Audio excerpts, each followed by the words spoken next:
या बातमीचे प्रायोजक आहेत हॉटेल फानूस, शाखा number 2, SRPF camp petrol pump शेजारी, सोलापूर। सर, आता तुमचे जे कार्यकर्ते आहेत त्याला मारहाण झाली होती, त्यांची भेट घेतलेली आहे, काय नेमकं प्रकरण आहे? नाही, तिला फसवून एका ठिकाणी बोलवण्यात आलं, तिला तलवारीने मारण्यात आलं, तिच्या पायाचं पूर्ण मांस निघालंय आणि ती जर त्या म्हातारीच्या घरात घुसली नसती तर तिची तिथे हत्याच झाली असती। तिच्या गळ्यात कायम 35-40 तोळे सोनं असतं, ते सगळे काढून घेतलं। तिची पूर्ण पाठ काठ्यांनी मारून सोलून टाकली, तिच्या हातावरती हमले झाले आणि तिला मारण्याच्याच हेतूने ते आले होते। काही वर्षापूर्वी तिच्या नवऱ्यालाही असंच मारलं होतं आणि तिचा नवरा लंगडा झालाय आणि मारणारा माणूस हाच होता, सूरज यादव। आणि त्याच्यामुळे हे सगळं जे चालू आहे, या इथे एक पाईपलाईन आहे, त्या पाईपलाईनच्या मध्ये झोपड्या बांधल्या गेल्या आणि तिथे सगळे गुंड आश्रयाला आणून ठेवलेत। ही सगळी निवडणुकीची पूर्वतयारी सुरू आहे।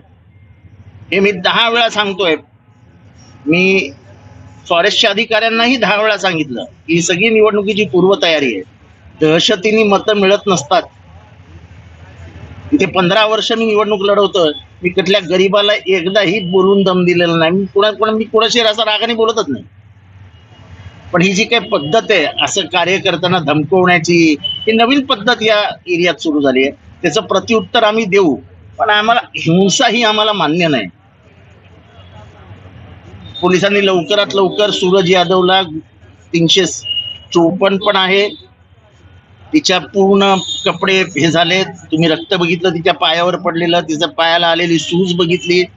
एका स्त्रीला इतक्या वाईट पद्धतीने मारणं एका मर्दाचं काम नाही आहे। आणि ह्या प्लॅनिंग मध्ये कोण आहे याची व्यवस्थित मला माहिती आहे। मी आज काही बोलणार नाही ह्याच्यावर, वेळेवर बरोबर बोलू।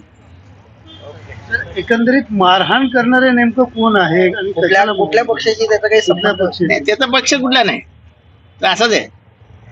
एवढे दिवस तडीपार होता, त्याने बदलापूर टिटवाळ्यामध्ये खूप झोपड्या बांधल्या आहेत, म्हणजे हेच असे।